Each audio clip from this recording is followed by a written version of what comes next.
We're Brian and Emily, and this is our adventure pup Wes. A few weeks ago, we took the ultimate leap of leaving our life in Lake Tahoe and long-term careers behind to travel and experience new things and places while we can. In this video, we mark a huge milestone in our journey by taking the ferry to Alaska. Things get a little wild. I don't know if I can do this for 2 more nights. And we strongly question our decision. Not a good idea, but I do not endorse sleeping in a tent on the ferry. Come along to see what van life is like on a boat. It seems half the size and it's a wild, wild world. Hello everybody, welcome back to the channel. We are here in beautiful Juneau, Alaska. We're going to tell you how we got here. Yeah, when we decided to come up to Alaska this summer, we considered if we should drive or take the ferry, which is an alternate way to get up here. But given that we couldn't start van life until early July, we thought that we would take the ferry to save some time so we could enjoy even more of the Alaskan summer. The Alaska Marine Highway runs once a week from Bellingham, Washington, and we took the ferry from Bellingham up to Juneau. I had been to Juneau, 23 years ago when I had a dear college friend that actually is from here in Juneau. She still lives here today. So it was fun for us to come back, visit my friend that lives here, and also see some of the things that I had seen when I was in my teen years with Brian. The ferry from Bellingham to Juneau is 3 days, 74 hours.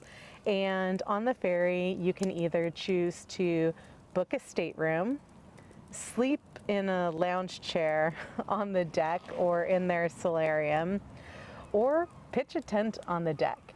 And given the cost of the ferry already being pretty expensive with our van, it was about $2,000. We decided to pitch a tent on the deck. We raw dogged that ferry. It was an experience nonetheless, and we'll get into that in just a minute in this video. You'll see all the video that we took on the ferry and what that was like, but whew, that was intense. Quite an experience. Unfortunately, you're not allowed to actually be in your vehicle on the ferry. Otherwise, we would have just stayed in the van. I thought about it We did think about a few times. hiding in the van, primarily because the dogs, Wes, aren't allowed on deck on the ferry. So Wes had to stay in the van while we were on deck, except for like every 6 hours or when we were at port, we were allowed to go down and relieve him so that he could take a potty break. Not ideal. There are normally 2 vessels that will take you up the Marine Highway.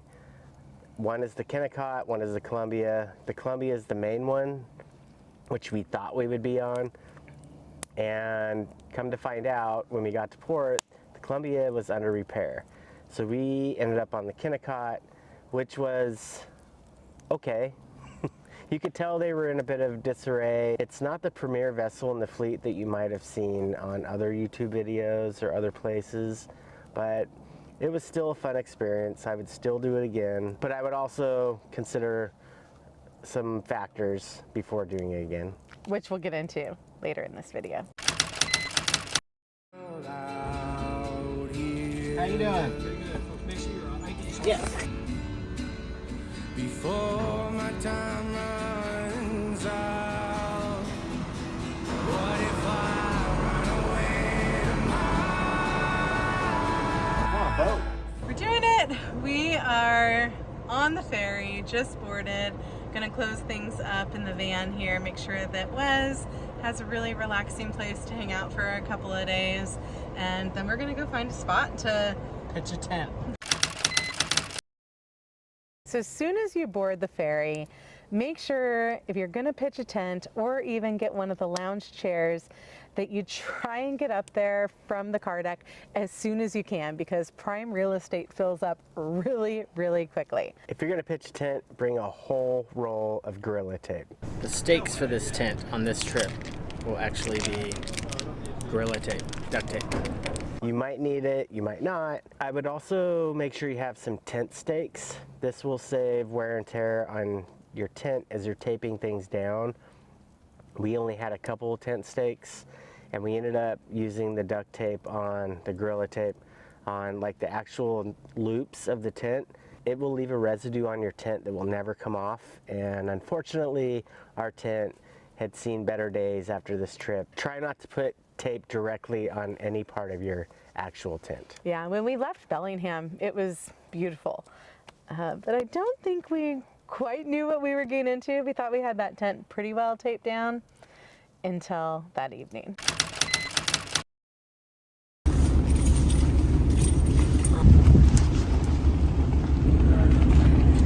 Good morning. Windy last night would be an understatement. We've slept in some wind before, backpacking the Lost Coast when it was just crazy windy, but this was the Thunderdome last night, and we're supposed to get some rain, so I'm thinking maybe we should find a different sleeping situation for the next couple of nights.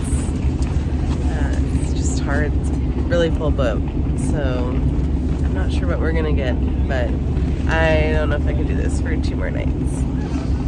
When we woke up after the first night, I think we both knew, or were thinking, we need to find a different place to put our tent for the rest of the trip. The other options weren't that great though. They were hot, stuffy, kind of noisy, so we found a better spot on the deck to put our tent, which I think ended up working out pretty well. Yeah, and we also made friends with a couple of people that were on the deck with us. Hi, Siegel. Hi, Jason. Siegel was like, I think you need to move your tent over here. Thanks for the tip, Siegel. But we didn't want to leave them either, and it seemed like a much better option than the solarium. Even though Jason decided to sleep in the solarium with all the heat and noise and whatever else was going on up there. They were our deck friends for the weekend. We decided to move last night. It's not as windy in our new spot. We were looking at other parts of the boat inside.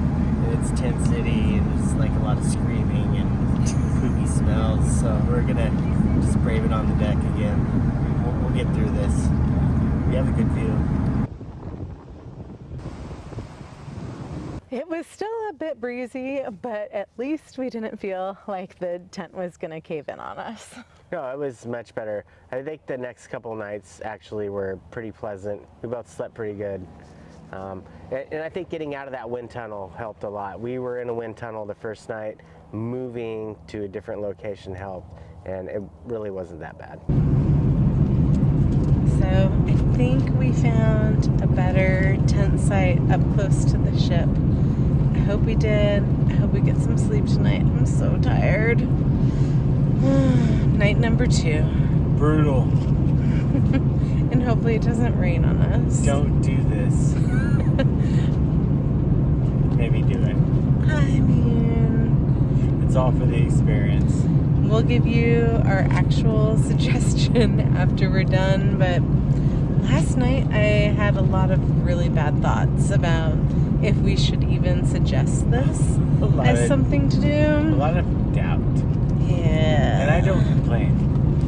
No, we've been through some wind, but this was a little crazy. So let's see how we feel in the morning. Wish us luck. It's just after 6 in the morning and we made it to Alaska. We've got our first stop here in Kennicott. Then we'll continue on a couple more port towns up the way until we get to Juneau. Getting closer. I need coffee. We were so excited to finally be able to get off the boat in Kennicott and walk around and also celebrate our new friend Siegel's big accomplishment of 50 states stepping into Alaska. Congrats, girl. That's awesome, and we admire you so much for that. And we're honored that we were able to share that with you. That was pretty cool. Absolutely. It's your 50th state! Woohoo!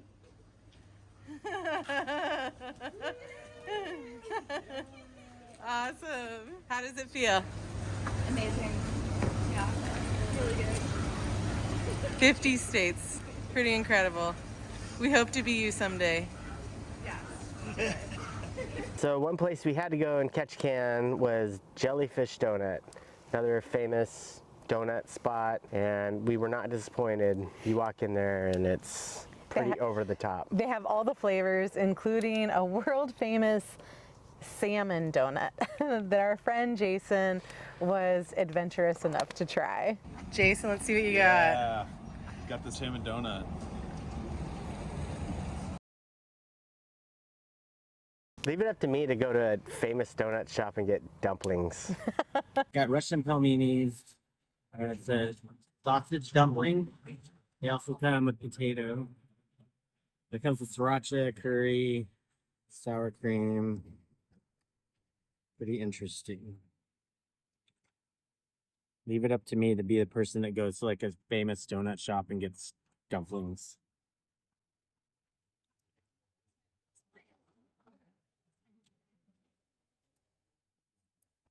That's really good. I've never had anything quite like this.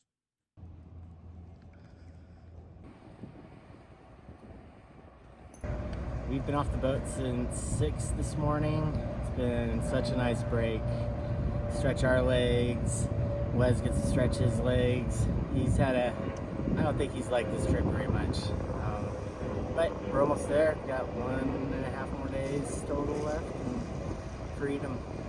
We had a lot of fun hanging out with our new friends on the deck to pass the time. It really made this trip like super memorable and enjoyable, and without them it would have been a whole different experience. So make some friends if you get on the ferry. It really does help, and I feel like we made some friends for life. We met some really cool people.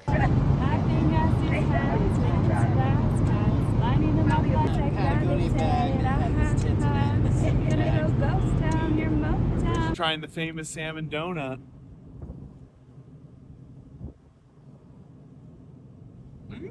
Yeah? Actually.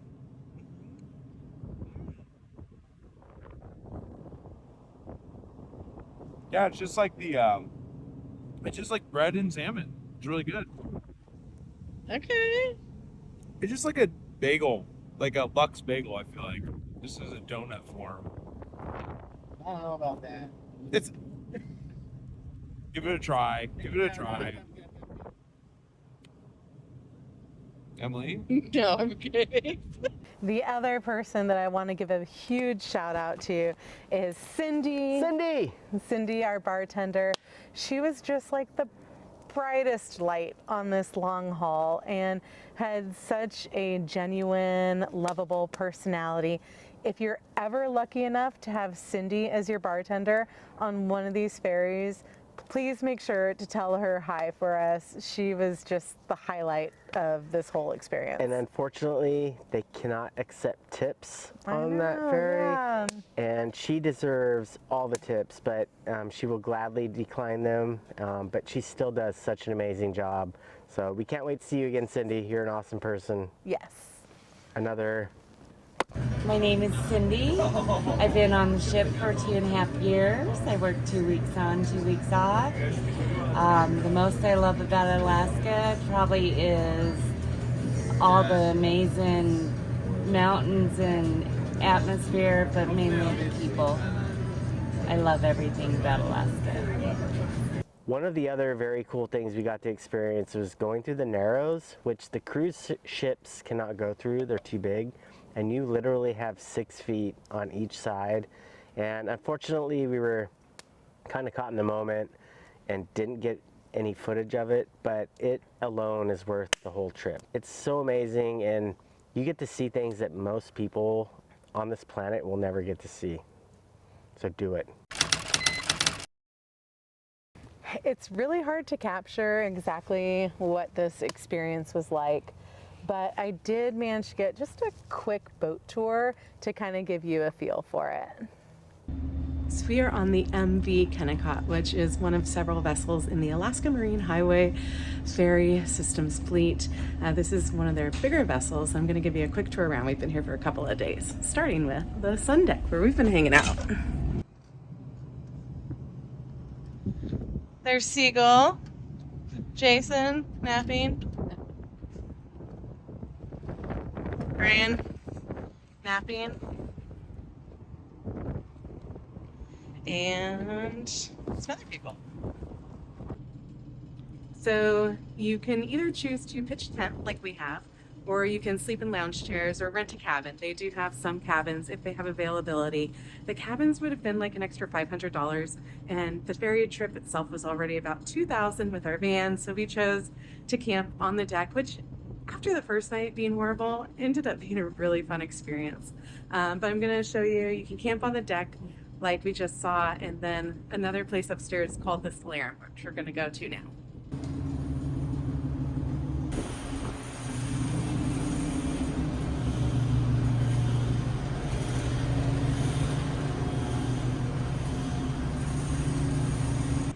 This is the other deck that you can camp on. You'll see that there isn't anyone on this side. It's the side that's out to the open water. It's a little bit windier, more exposed. So the people that have chosen to tent camp on the deck are on the other side.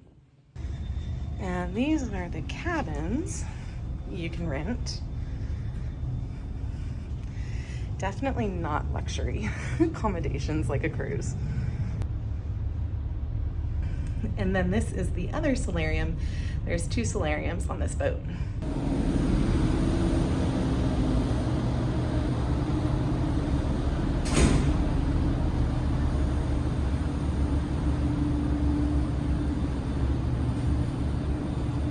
There's a cafeteria style restaurant on the boat as well as a bar.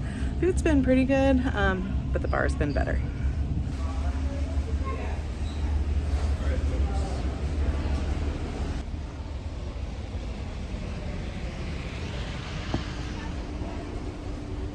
There's even showers and laundry too.